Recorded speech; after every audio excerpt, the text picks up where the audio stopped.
Bonjour tout le monde et bienvenue enfin pour une nouvelle vidéo. Comme vous le savez, je vous l'avais dit, j'ai déménagé dans le sud de la France. Ça s'est pas fait tout seul. On a eu plein de problèmes, notamment au niveau climatique, etc. Enfin bon, évidemment, il n'y a jamais rien qui se passe facilement avec moi. De toute façon, j'ai l'impression. Bref, je ne vais pas m'étaler parce que la vidéo est déjà assez longue et je voudrais pas une vidéo qui dure 40 minutes parce que je blablate 20 minutes au début de la vidéo. Donc je voulais juste faire un grand coucou et un grand merci aux personnes qui ont pris de près ou de loin de mes nouvelles pendant toute cette période, et maintenant c'est promis, je vais faire le maximum pour revenir plus régulièrement avec des vidéos, donc ne vous inquiétez pas, et surtout n'oubliez pas de vous abonner ou de vérifier si vous êtes toujours abonné à ma chaîne, puisqu'en ce moment il y a des soucis sur YouTube, j'ai cru comprendre, donc vérifiez de temps en temps si j'ai pas posté une vidéo et que vous n'ayez pas été averti par exemple.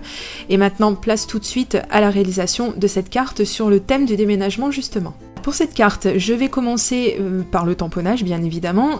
Pourquoi bien évidemment d'ailleurs, on peut très bien commencer autrement. Là je vais commencer par le tamponnage. Oh là là, ça fait longtemps que j'ai pas doublé une vidéo, je sens que ça va pas se faire tout seul, ça non plus. Hein. Alors j'ai sorti ma presse à tampons donc de la marque We Are Memory Keepers. Je vous ai montré à l'écran le tampon que je vais utiliser, vous aurez reconnu le packaging, c'est un tampon de la marque Lily of the Valley, puisque vous le savez maintenant, je suis une très grande fan de cette marque de tampons. Et une fois donc que j'ai tamponné mon petit motif, eh bien il me reste plus qu'à, comme je vous montre à l'écran, à venir donner un petit coup de nettoyage. Alors je vous ai montré le processus, je vous l'ai déjà montré dans d'autres vidéos. Quand les tampons Lily of the Valley arrivent, ils ne sont pas montés sur mousse, mais c'est pas quelque chose d'absolument nécessaire, on va dire que le tamponnage n'en sera que meilleur si vous montez votre tampon sur de la mousse type Easy Mount.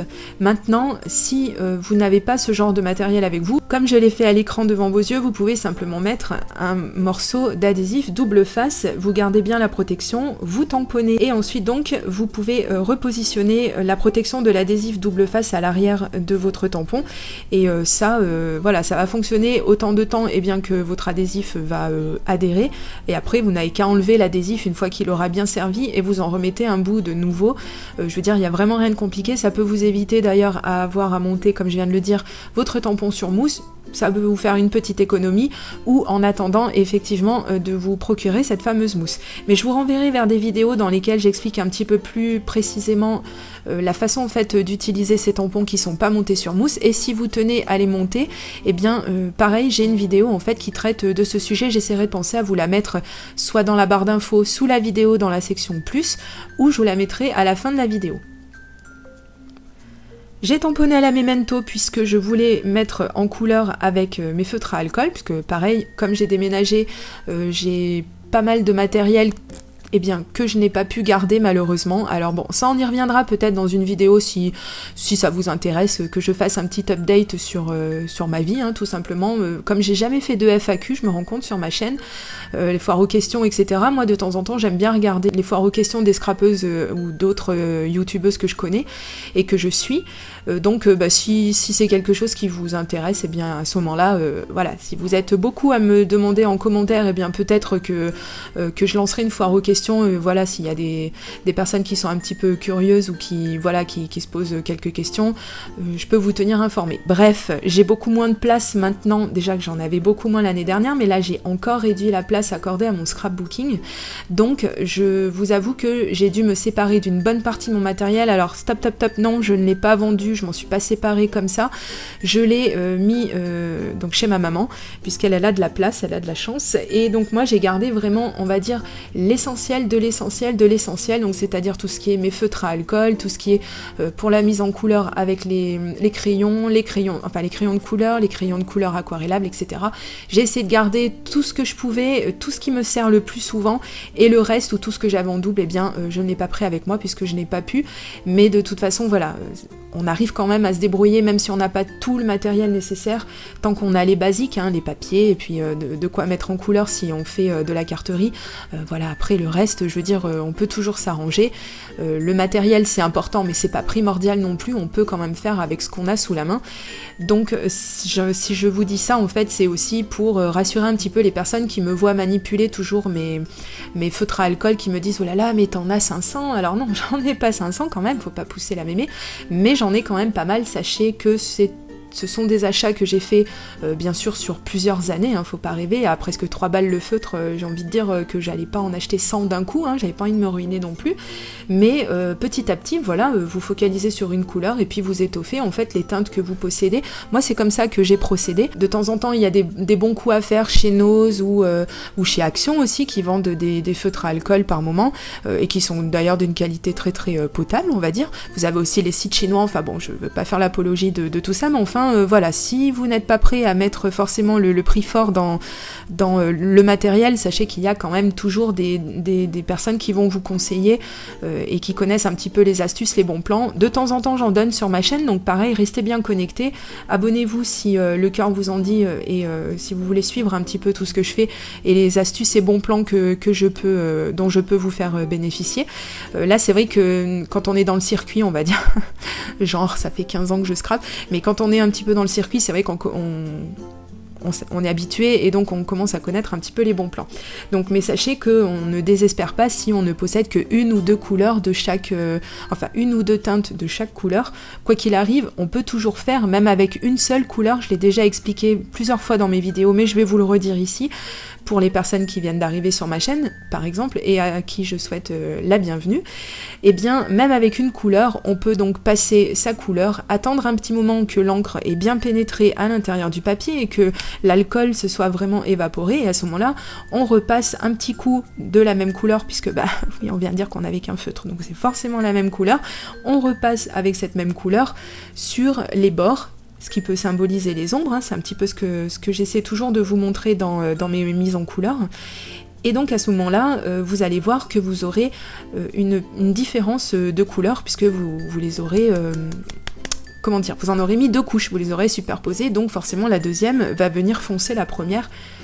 Normalement, c'est comme ça que ça se passe. Alors bien sûr, ça se voit beaucoup plus sur des couleurs, par exemple sur le rouge, le marron, des couleurs un petit peu, vives comme ça. On verra peut-être un petit peu moins sur les gris, par exemple, mais enfin, c'est pas quelque chose d'impossible à faire. Sachez qu'avec le blender, j'en parle parce que je vais m'en servir dans la vidéo, avec le blender, effectivement, on peut aussi arriver à avoir des nuances qu'on n'aurait pas si on n'avait qu'une seule couleur. Donc, de temps en temps, on me dit oui, mais moi j'ai peur d'acheter le blender parce que je sais pas m'en servir, je sais pas à quoi ça sert, etc. Il y a vraiment rien de compliqué, de toute façon, comme je dis toujours, il faut tester son matériel, il faut l'appréhender, il faut le connaître pour pouvoir s'en servir correctement. Et même nous qui connaissons le matériel un petit peu plus que les débutantes, eh bien on arrive toujours à avoir des surprises, des bonnes ou des mauvaises d'ailleurs, mais donc toujours en tripotant son matériel, toujours en utilisant son matériel et en faisant des essais, des tests, etc., on peut quand même toujours arriver à ses fins et surtout avoir de bonnes surprises par moment. Donc c'est toujours, encore une fois, mon dada, mon cheval de bataille, c'est ce que je vous encourage à faire, de prendre des morceaux de brouillon et de voir comment votre matériel réagit, donc par exemple sur tel papier ou sur tel papier, parce que ça aussi, mine de rien, ça joue beaucoup. Alors justement, je parlais du papier, puisque je vous ai pas du tout parlé de ce que je suis en train de faire actuellement sur ma vidéo, mais comme je le dis toujours, c'est toujours la même méthode, et je me répète sempiternellement à vous dire que je commence souvent de la couleur la plus claire avec laquelle je fais un aplat sur le motif que je veux mettre en couleur, ensuite je prends la couleur intermédiaire, et donc je commence à marquer légèrement mes ombres, enfin légèrement, non, je les marque bien comme il faut, et après donc je vais prendre la couleur la plus foncée, et là je vais venir marquer doucement le bord de mes ombres, vraiment pour donner cet effet moi ce que j'appelle un petit peu de cascade, cet effet vraiment qu'on voit, et c'est celui qu'on recherche en fait quand on veut faire de la mise en couleur avec les feutres à alcool, cet effet de dégradé mais toujours dans la même couleur, avec des teintes différentes. Donc ça, c'est la façon que j'ai de procéder. Alors, comme je vous disais, je vais parler du papier avant d'oublier ce que j'étais en train de dire. Donc là, je suis partie directement d'une base de cartes de chez Action, parce que je me suis dit, dis donc, elle ressemble vachement à du Bristol, dis donc, quand on la touche comme ça. Et puis en fait, on va dire que le résultat est potable.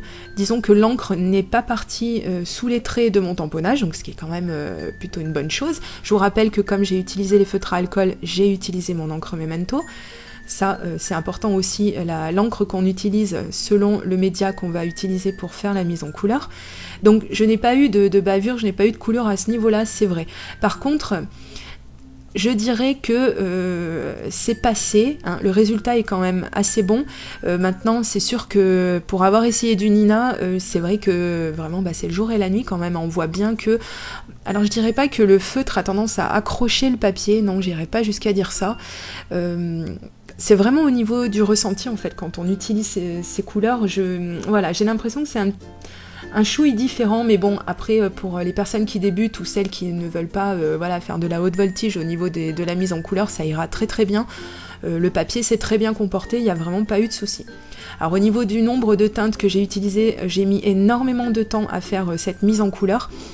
Et donc je vous ai listé le plus possible les couleurs que j'ai utilisées. J'ai speedé la vidéo parce qu'au final j'avais 1h46 de colorisation. Donc, et encore de ce que j'ai filmé, hein, parce que j'ai éteint la caméra entre temps quand je fais des grandes surfaces. Donc autant vous dire que arriver à faire une vidéo de moins de 20 minutes avec 1h46 de fichiers vidéo, c'est pas simple, surtout que j'essaie de garder les moments les plus cruciaux, on va dire, ceux qui vont vous parler le plus. Hein, j'essaie de pas faire trop dans le répétitif, mais en même temps c'est que la technique étant toujours la même, je suis quand même un petit peu amenée à me répéter, mais il n'y a pas le choix, c'est comme ça. Donc j'espère que c'est quand même assez clair comme façon de filmer et comme façon de vous expliquer la technique. N'hésitez pas à revenir, comme je dis toujours, sur des anciennes vidéos où je peux peut-être appréhender les choses un petit peu différemment et peut-être que ça pourra vous parler un petit peu plus. Alors en règle générale, j'ai utilisé 3 teintes. De temps en temps, j'en aurais utilisé que 2, voire même qu'une, et puis il y a des moments où je vais en utiliser beaucoup plus, mais de toute façon, elles sont toutes listées à l'écran. Je vous invite à mettre sur pause si vous n'avez pas le temps de les noter, et puis comme ça, donc, vous pouvez vous faire des petits dégradés sympas. Voilà, vous pouvez copier un petit peu les couleurs que j'utilise, et puis vous dire, ah bah oui, ça va bien, ou ça va moins bien comme ça.